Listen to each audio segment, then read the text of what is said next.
Dear students, welcome to CBSE zone 99। Students, आज मैं sample set का 5वां सेट कराने जा रहा हूं, है ना। आप लोग को 4 सेट ऑलरेडी करा दिया हूं, एमसीक्यू क्वेश्चन 4 सेट का।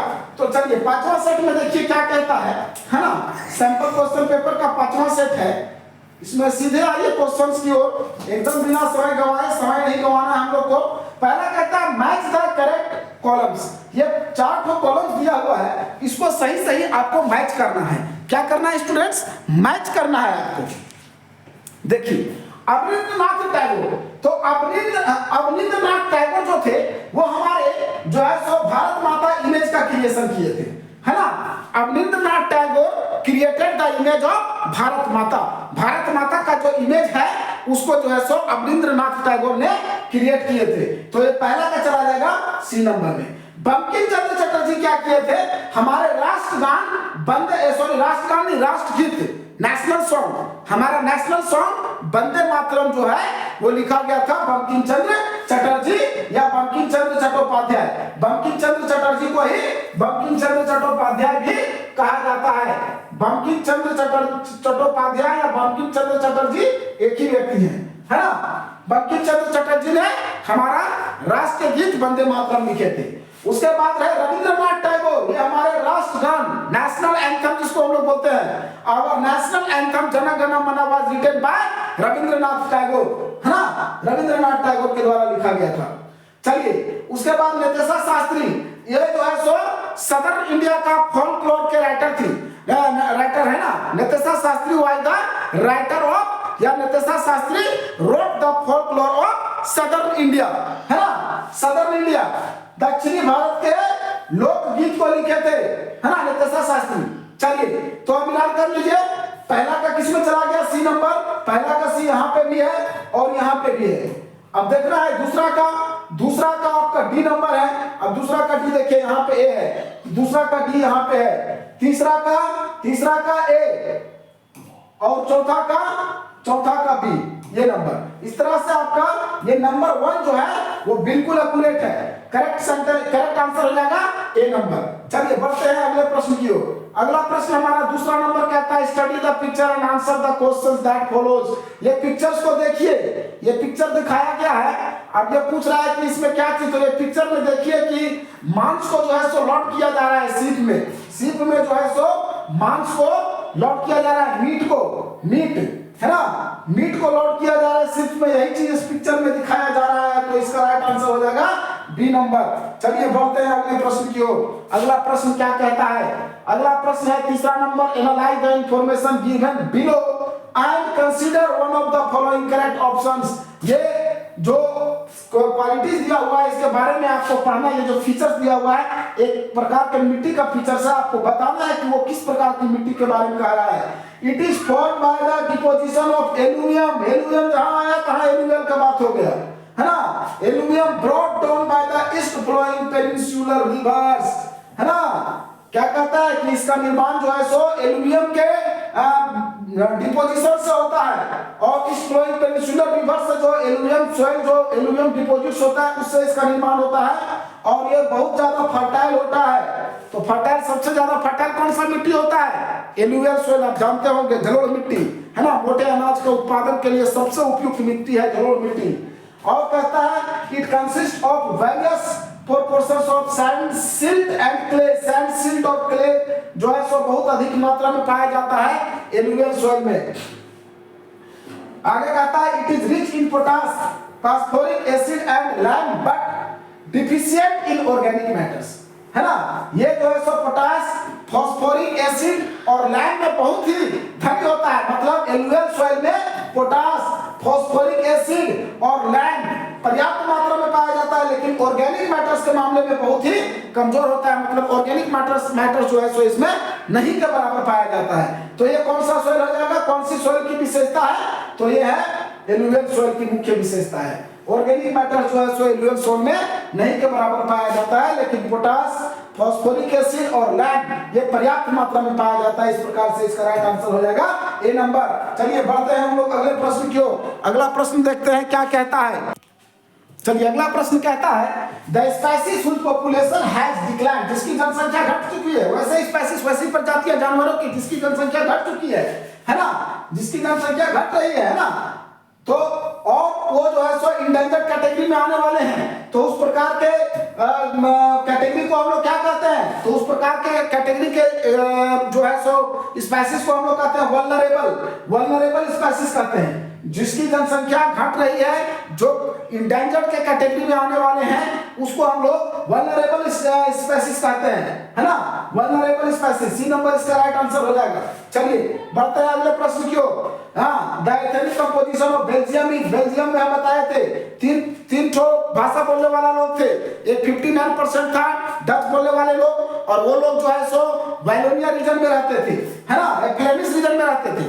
59% डच बोलने वाले लोग थे और वो फ्लेमिश रीजन में रहते थे। 40% लोग आपका फ्रेंच बोलने वाले लोग थे और वो लोग वैलोनिया रीजन में रहते थे, और बाकी 1% लोग जर्मन बोलते थे। तो देख लीजिए क्या क्या है। 1% लोग कहता है रशियन बोलता था, तो नहीं, बिल्कुल गलत। यहाँ रशियन नहीं, यहाँ क्या बोलता था लोग, यहाँ जो है सो 1% लोग बोलते थे जर्मन भाषा बोलते थे। क्या बोलते थे? जर्मन। ये 1% लोग यहाँ पे बोलते थे, है ना। 10% कोई भी बोलने वालों की संख्या नहीं थी। और वैलोनिया रीजन में फ्रेंच लोग रहते जरूर थे, है ना, लेकिन 30% नहीं, है ना। वैलोनिया रीजन में फ्रेंच लोग रहते जरूर थे, लेकिन यहाँ 30 नहीं 40% लोग बोलते थे। 40% लोग जो है सो फ्रेंच बोलते थे और वैलोनिया रीजन में रहते थे। तो इस प्रकार से इसका राइट आंसर सिर्फ एक ही तो बच जाता है, ए नंबर। तो इसका राइट आंसर क्या हो जाएगा? ए नंबर। 59% लोग जो है सो क्या बोलते थे? डच बोलते थे, और वो लोग फ्लेमिश रीजन में रहते थे। ठीक है, यहाँ अगर आता 40% तो ये भी सही हो जाता। 40% लोग जो है सो फ्रेंच बोलते थे और वैलोनिया रीजन में रहते थे, और 1% लोग जो है सो जर्मन बोलते थे, है ना। चलिए बढ़ते हैं अगले प्रश्न की ओर। इसका राइट आंसर क्या हो गया? ए नंबर। अगले प्रश्न की ओर बढ़िए। देखिए अगला प्रश्न क्या कहता है, फिर से है study the picture and answer the questions. इस पिक्चर्स को देखिए और बताइए कि इसमें क्या किया जा रहा है ना। ये सेकंड इस पिक्चर्स को देख करके आपको, ये तो मैं आपको करा दिया, ये वाला तो आपको करा दिया है। इसमें मीट को जो है सो ले जाया जा रहा है ना। ब्लैक सोल का मेन फीचर्स ये मैंने आपको करा दिया। अब 6 नंबर में आ जाइए। 6 नंबर में देखिए क्या कहता है।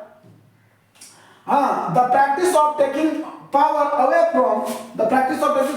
From union and state government and giving to the local government is called decentralisation. आपको हमने डिसेंट्रलाइजेशन वाला चैप्टर में पढ़ाए भी थे, है ना, पावर शेयरिंग में, ये फेडरलिज्म में, कि जब जो है सो कुछ पावर सेंट्रल गवर्नमेंट और स्टेट गवर्नमेंट से पावर लेकर के लोकल गवर्नमेंट को दिया जाता है, थर्ड टायर ऑफ गवर्नमेंट को, तो इसको हम लोग डिसेंट्रलाइजेशन कहते हैं, है ना। क्या कहता है? फिर the major steps that were taken. अब 1992 में क्या क्या मुख्य स्टेप्स जो है सो लिया गया था डिसेंट्रलाइजेशन के प्रति। तो देखिए क्या कहता है, पहले जो है सो 1992 के पहले इलेक्शन होता जरूर था, लेकिन रेगुलर नहीं होता था, वो राज्य सरकार पे डिपेंड करती थी। मर्जी होगा तो कराएगा, नहीं मर्जी होगा तो नहीं कराएगा। लेकिन 1992 के बाद ये डिक्लेयर कर दिया गया कि जिस प्रकार से एमपी और एमएलए का चुनाव हर 5 साल में होता है, उसी प्रकार से लोकल गवर्नमेंट का भी चुनाव हर 5 साल में होना चाहिए। मतलब ये रेगुलर इलेक्शन जो है सो लोकल बॉडीज के लिए होगा, to hold regular elections of the local bodies. बिल्कुल सही है। और 1/3 सीट जो है सो महिलाओं के लिए आरक्षित कर दिया गया था। 1/3 of all positions are reserved for women. ये भी बिल्कुल सही है। 1/3 सीट जो है सो महिलाओं के लिए आरक्षित कर दिया गया था। और इसका जो चुनाव कराएगा वो स्टेट इलेक्शन कमीशन कराएगा, है ना। एक स्टेट इलेक्शन कमीशन का गठन किया गया। एक स्टेट इलेक्शन कमीशन जो है सो इसका चुनाव कराएगा। कौन कराएगा? State election commission. हर राज्य का अपना अपना स्टेट इलेक्शन कमीशन कराएगा। ये भी सही है। इस प्रकार से इसका राइट आंसर हो जाएगा all of the above, D number, है ना। डी नंबर इसका राइट आंसर हो जाएगा।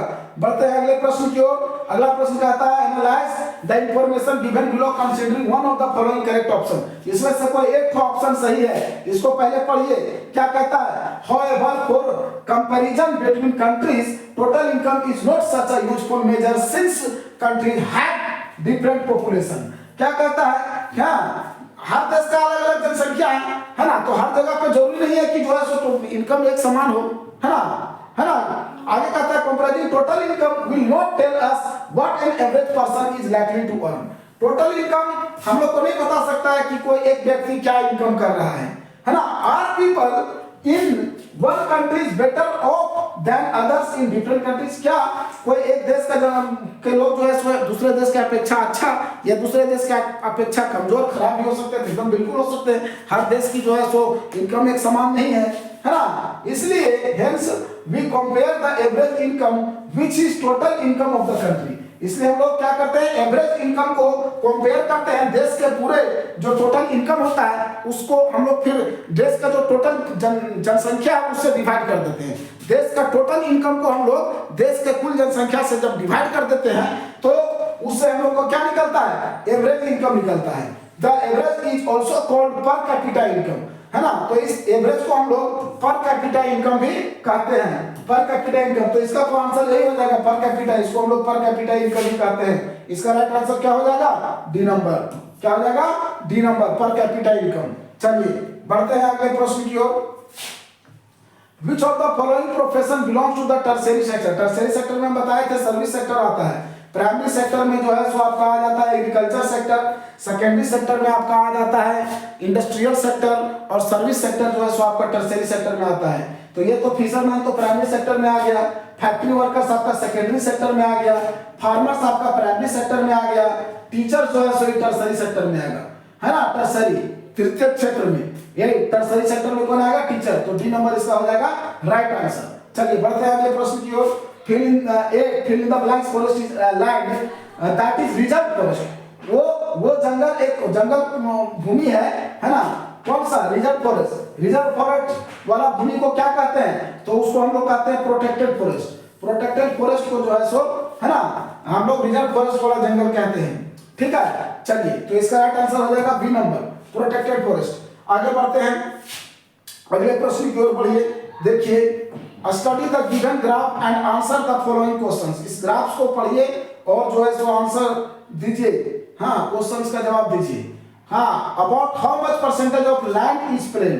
हाँ, प्लेन वाला भूमि कितना परसेंट है, प्लेन प्लेन, ये देखिए ये प्लेन वाला, देखिए ये वाला एरिया प्लेन है, ये यहाँ से यहाँ तक ये सब प्लेन है 43%। और ये आपका जो है ये वाला देखिए ये प्लेट्यूज है, 27% आपका प्लेट्यूज है, और 30% जो है सो माउंटेन्स है। तो यहाँ पूछ रहा है क्या, किसका एरिया, प्लेन्स का। प्लेन्स कितना है, 43% है। देखिए 43% का है, डी नंबर सही है ना।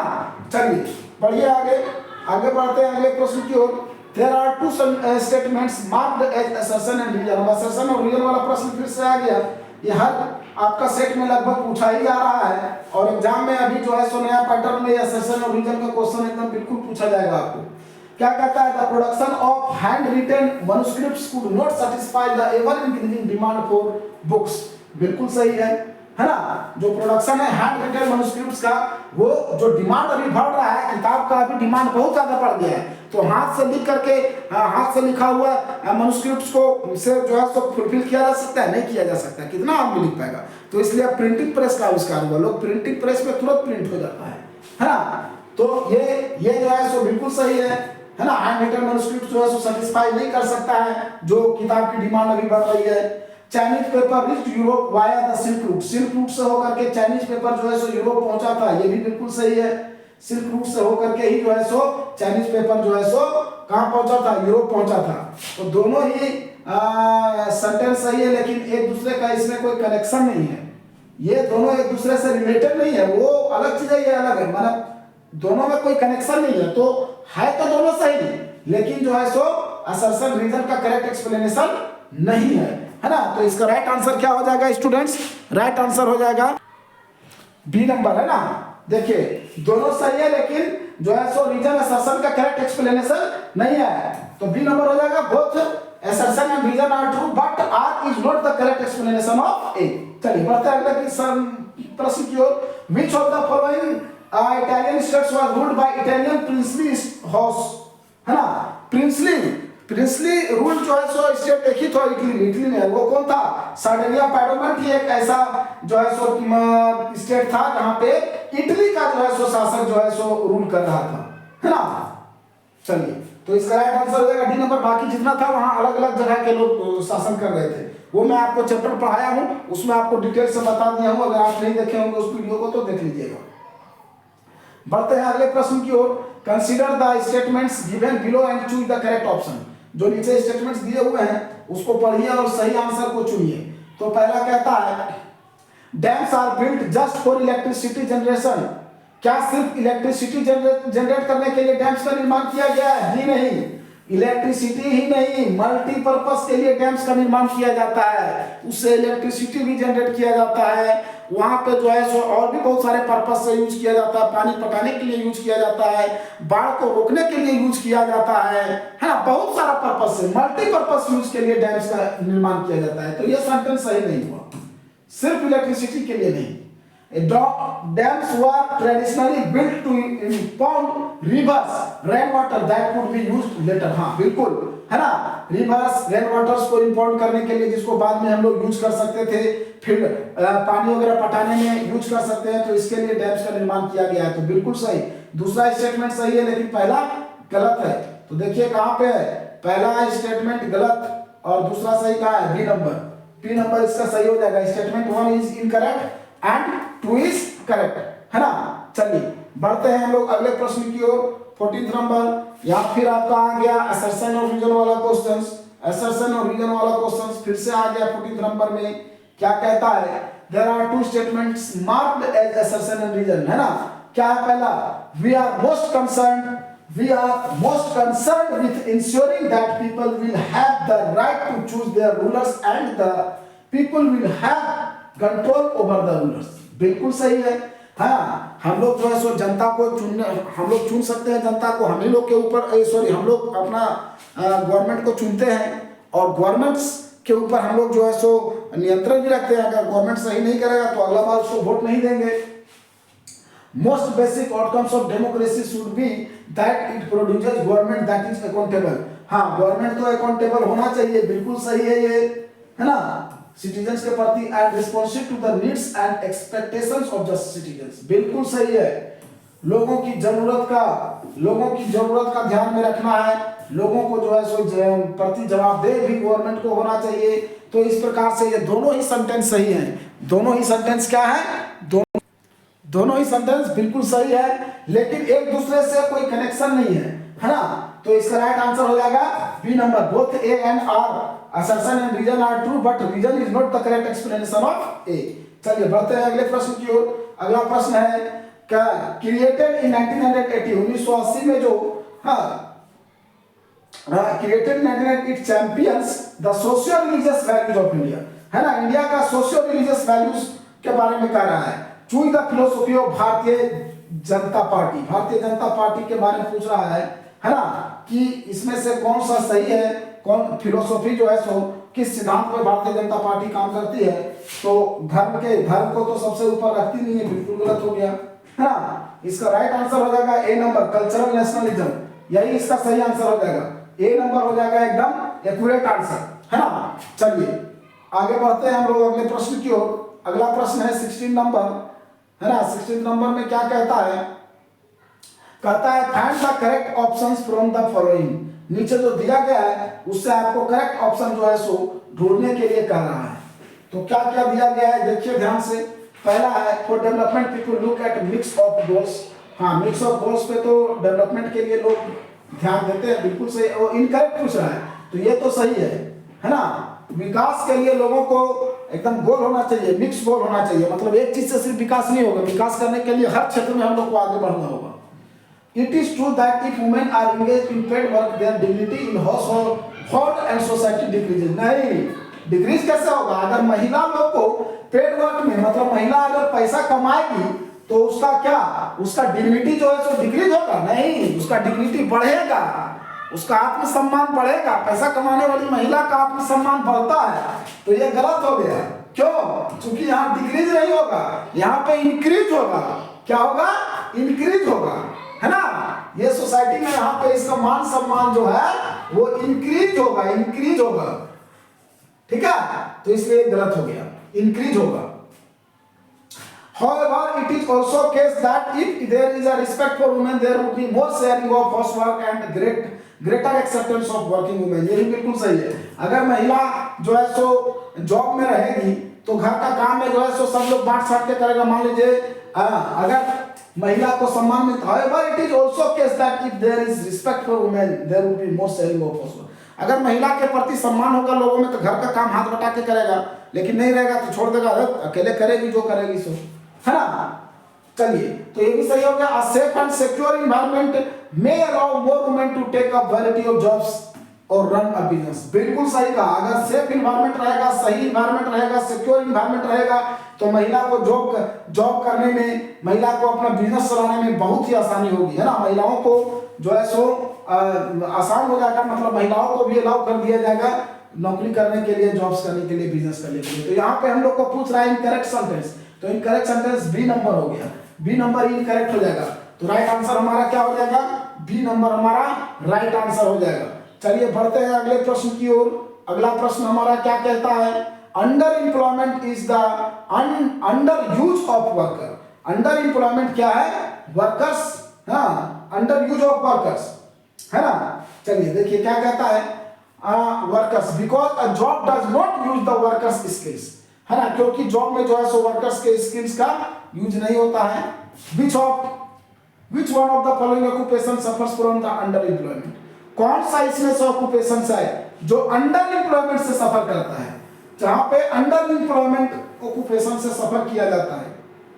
तो क्या पुलिस कांस्टेबल सरकारी नौकरी है, उसको अंडर एम्प्लॉयमेंट का क्या मतलब है, ये तो होगा ही नहीं, है ना, ये अंडर एम्प्लॉयमेंट नहीं आएगा। बैंक का एम्प्लॉय सब तो सरकारी कर्मचारी हो गया, शिक्षक भी बढ़िया जगह होता है। कैजुअल लेबर, इसमें जो है सो कौन किसका ऑक्यूपेशन अंडर एम्प्लॉयमेंट से सफर करेगा, तो कैजुअल लेबर्स का, जो डेली वर्कर है, जो डेली मजदूरी करता है ना, रोज कमाने खाने वाला आदमी है। तो इसका राइट आंसर बी नंबर हो जाएगा, बी नंबर कैजुअल लेबर्स इसका राइट आंसर हो जाएगा।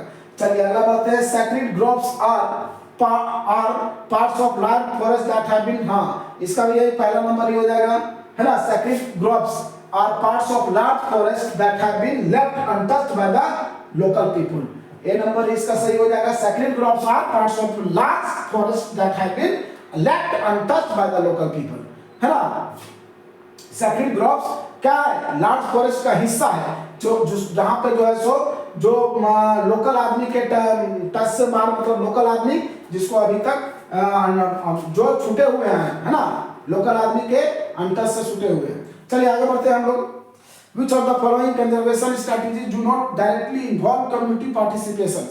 कौन सा इसमें से एक ऐसा एक्टिविटी है जिसमें कम्युनिटी का, एक समुदाय का, कोई समुदाय का पार्टिसिपेशन नहीं हुआ था।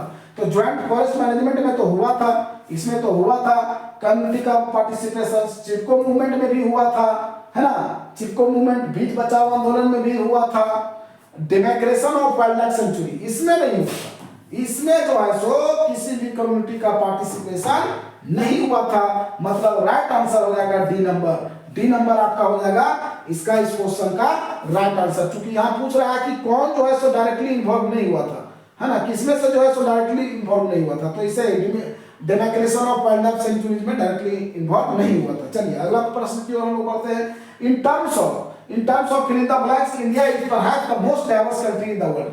किस चीज के टर्म्स में भारत जो है सो सबसे बड़ा, सबसे डाइवर्स कंट्री है ना, किस चीज के टर्म्स में, तो भाषा के टर्म में। भारत में बहुत 121 प्रकार की भाषाएं बोली जाती है, आपको बताए थे 2011 की जनगणना के अनुसार से, है ना। चलिए, तो इन terms of language India is perhaps the most diverse country in the world. इसका राइट आंसर हो जाएगा बी नंबर, है ना। तो स्टूडेंट्स आज का मैं ये वीडियो यही समाप्त करता हूं। आपको अगर अच्छा लगे तो हमारे चैनल को कर दीजिए लाइक, शेयर और सब्सक्राइब। धन्यवाद।